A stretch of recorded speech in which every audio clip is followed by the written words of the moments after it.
propose que nous commencions par nous confier à la Vierge Marie. Je vous salue Marie.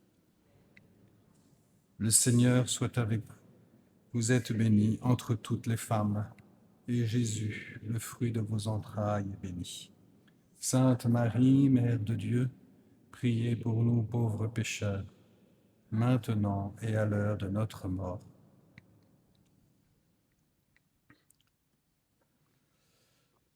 De nombreux commentateurs dans l'histoire de l'Église ont commenté cette rencontre entre l'ange Gabriel et la Vierge Marie. On a aussi de merveilleuses œuvres artistiques, des œuvres peintes ou même des sculptures qui représentent ce moment. C'est un moment extraordinaire et dans les commentaires qui ont été faits, eh bien, beaucoup de commentateurs, de spirituels, de saints ont dit que même Marie était intimidée, mais en fait l'ange aussi. Et que l'ange était tout ému de venir rencontrer cette jeune femme, et pour pouvoir parler avec elle et lui annoncer le choix de Dieu. Marie était d'une telle pureté, le Seigneur avait fait une belle œuvre en elle, et Marie avait tellement été fidèle à cette œuvre de Dieu que finalement, même les anges s'inclinent devant Marie, comme nous sommes invités à le faire. Nous ne nous y trompons pas. Marie n'est pas Dieu, mais Marie est l'œuvre merveilleuse de Dieu, comme je le disais au début. C'est l'œuvre merveilleuse de Dieu qui nous donne beaucoup d'espérance, beaucoup de réconfort, parce que la parole que dit l'ange à la fin de cet évangile, rien n'est impossible à Dieu, s'accomplit vraiment en Marie. Et si ça s'accomplit à Marie, ça peut s'accomplir en nous. Marie est la première parmi nous. Marie, comme premier membre de l'Église, première parmi nous à laisser la grâce de Dieu faire des merveilles. Et donc nous pouvons avancer, nous, avec confiance vers le Seigneur, mais nous n'y avançons pas seuls. Avançons vers le Seigneur avec Marie. Comme je le disais à l'instant, Marie est membre de l'Église. Nous sommes avec elle, elle est avec nous. Et on ne prie pas Marie simplement comme quelqu'un de lointain. La petite Thérèse, elle disait Marie est plus mère que reine. Alors elle est reine, mais elle est plus mère que reine, c'est-à-dire elle est tellement proche de nous, tellement tendre avec nous, tellement attentive à nous que nous aurions bien tort d'oublier sa présence, de faire comme si elle n'était pas là. Et donc c'est pour cela que dans les derniers temps, dans les temps qui sont les derniers, ces temps-ci, je ne sais pas quand le Seigneur reviendra, mais comme je l'ai déjà dit, on n'a jamais été aussi proche de son retour. Donc c'est pour bientôt. Et donc, dans les temps qui sont les derniers, eh bien, il nous faut aller avec Marie pour préparer le chemin du Seigneur, comme ça nous a été dit hier à la messe, et aller avec Marie de la même manière que Jésus est venu par Marie, le Verbe s'est fait chair par Marie, Dieu s'est fait chair par Marie, et bien de la même manière, la fin des temps est préparée par la Vierge Marie. Alors, je ne vais pas reprendre ça parce que ça pourrait être carrément le contenu d'un enseignement, mais quand on regarde le développement des apparitions mariales dans l'histoire, c'est très, très impressionnant de voir l'accélération et la multiplication des manifestations mariales dans le monde. Plus l'histoire s'avance, plus Marie est présente, montre, se manifeste. C'est Jésus qui lui permet, c'est Dieu qui lui permet d'être plus présente parce qu'elle doit préparer. Elle a une place particulière pour préparer la venue du Seigneur à la fin des temps. Et nous-mêmes, eh bien, si nous voulons avancer vers Dieu avec assurance, sans tremblement, sans crainte. Moi, j'ai rencontré beaucoup de chrétiens qui, quand ils se convertissaient vraiment, ils avaient peur d'aller en enfer. Ça, c'est le paradoxe des choses. Et Saint Jean de la Croix l'explique aussi dans le cheminement spirituel, c'est-à-dire que quand on rencontre Dieu de façon très puissante, eh bien, il y a une sorte de vertige et une conviction que Dieu est tellement grand, tellement beau, tellement pur, que nous sommes pas grand-chose, voire on pourrait dire rien, mais c'est pas vrai, hein, mais voilà, on serait tenté. Et donc il y a cette tentation. Alors surtout, il faut se reprendre, hein, quand cette tentation arrive, hein, parce que Dieu nous a sauvés. Jésus nous a sauvés et Marie en est le signe, l'expression la plus merveilleuse, et avec tous les saints qui suivent.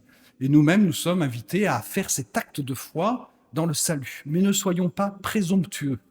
Autant je suis le premier à vous encourager à ne pas viser purgatoire, mais le ciel, c'est-à-dire la sainteté, mais je vous encourage aussi à ne pas être présomptueux. Pas dire moi c'est bon, hein, j'y suis, j'y reste. Non, tant qu'on est sur cette terre, on est en chemin et on a besoin. Et le Seigneur, on ne sait pas jusqu'à quel degré de sainteté il veut nous développer. Hein, bien sûr, à la fin, on ne comptera que sur la miséricorde de Dieu, parce que sans elle, on est foutu. Mais sur le chemin de cette terre, c'est conversion après conversion. C'est un chemin permanent de conversion, hein, non pas par la force des poignets, comme un grand sportif qui ferait du sport pour développer ses résultats de compétition. Non, c'est plutôt en laissant la grâce de Dieu agir, comme il l'a fait en Marie, hein, en laissant la grâce de Dieu agir en nous.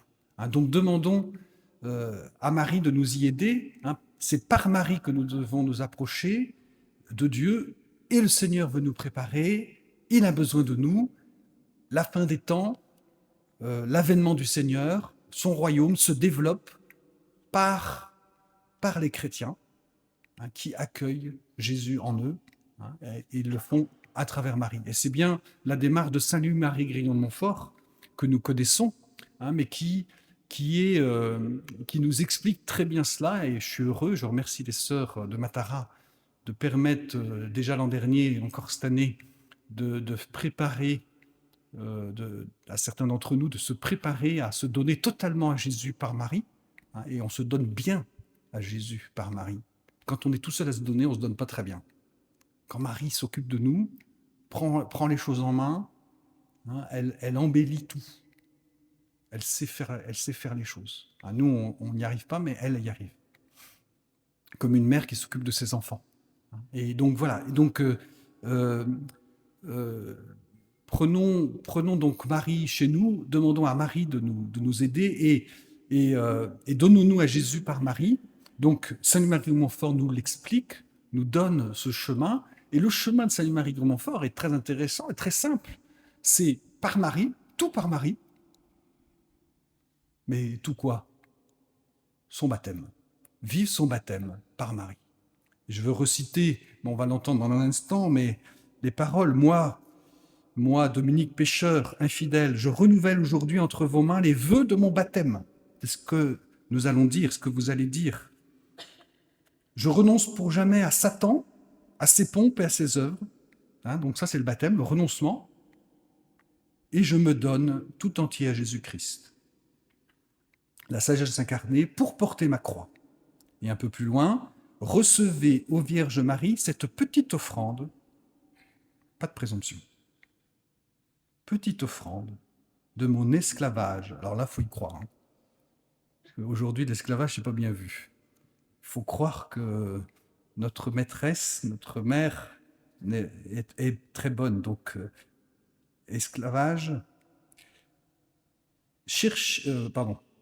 en l'honneur et union de la soumission que la sagesse éternelle a bien voulu avoir de votre maternité, parce que Jésus a obéi à Marie. Et nous allons faire pareil pour pouvoir... Ô Vierge fidèle, alors je cite des passages. Ô Vierge fidèle, rendez-moi en toutes choses un si parfait disciple, imitateur et esclave de la sagesse incarnée, Jésus-Christ, votre Fils, que j'arrive par votre intercession et à votre exemple à la plénitude de son âge sur la terre et de sa gloire dans les cieux, ainsi soit-il. J'aurais pu reprendre d'autres passages pour bien montrer que c'est par notre baptême, Marie nous aide à vivre notre baptême. Donc on a tout. Hein, mais il suffit, ce qu'on ne peut pas par soi-même, ce qu'on ne peut que de façon très approximative, eh bien, avec Marie, on le peut bien. Et c'est en ce sens qu'il nous faut viser le ciel et non plus le purgatoire. Parce qu'on n'est pas seul. Parce que Marie va nous aider. Elle va nous accueillir, elle va s'occuper de nous, et même à l'heure de notre mort, comme le dit « Je vous salue Marie ». Même à l'heure de notre mort. Donc, ayons confiance, avançons en confiance. Alors, merci à tous les frères et sœurs qui se donnent comme ça à Jésus par les mains de Marie, qui se consacrent. Je tiens aussi à ce que ce soit la paroisse entière. L'année dernière, je l'ai fait aussi, et je ferai aussi une petite prière pour la paroisse, que ce soit la paroisse qui se consacre à Marie. Hein, moi, je l'ai dit en début d'année encore, je souhaite que Jésus soit au centre, et pas autre chose. Hein, ni les prêtres, ni je sais pas quoi, ni les instances, ni je sais pas. Que Jésus soit au centre de la vie de la paroisse. C'est lui qui nous unit, c'est lui qui fait notre communion, c'est lui qui nous fait avancer.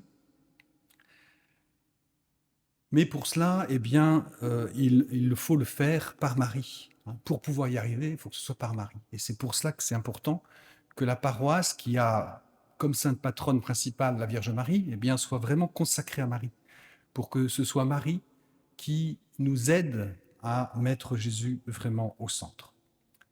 Alors, quand les chrétiens vivent leur baptême avec l'aide et le soutien de la Vierge Marie, eh bien, c'est tout simple, ça change tout.